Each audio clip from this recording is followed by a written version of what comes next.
ದೇಶಕ್ಕೆ ನಿಜವಾಗ್ಲೂ ಜಿಎಸ್ಟಿ ಬೇಕಿತ್ತಾ? ಭಾರತದಲ್ಲಿ ಜಿಎಸ್ಟಿ ತಂದಿದ್ದ ಮೂಲ ಉದ್ದೇಶನೇ ಮರೆತು ಇವಾಗಂತೂ ನಮ್ಮ ಮದರ್ ಟ್ಯಾಕ್ಸಸ್ ಅವರು ಕಂಡಿದ್ದಕ್ಕೆಲ್ಲ ಟ್ಯಾಕ್ಸ್ ಬಡಿತಾವ್ರೆ.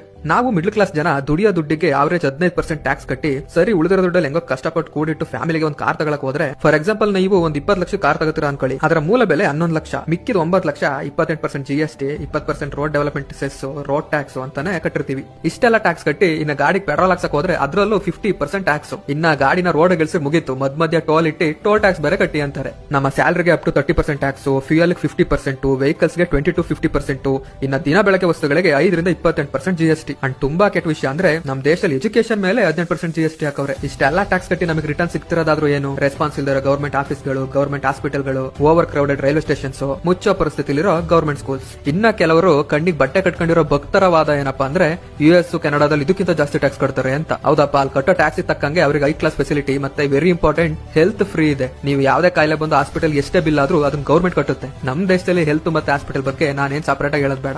ಹೋಗ್ಲಿ, ಇಷ್ಟೆಲ್ಲ ತಲೆನೋವು ಜಂಜಾಟ ಬೇಡ ಅಂತ ಒಂದ್ ಸೆಕೆಂಡ್ ಹ್ಯಾಂಡ್ ಕಾರ್ ತಗೊಳ್ಳೋಣ ಅಂತ ಹೋದ್ರೆ ಇವಾಗ ನಮ್ಮ ಸೀತಮ್ಮ ತಾಯಿ ಅದಕ್ಕೂ 18% ಜಿಎಸ್ಟಿ ತಂದವ್ರೆ. ಅಲ್ಲಿಗೆ ನಮ್ಮ ಮಿಡ್ಲ್ ಕ್ಲಾಸ್ ಜನರ ಕತೆ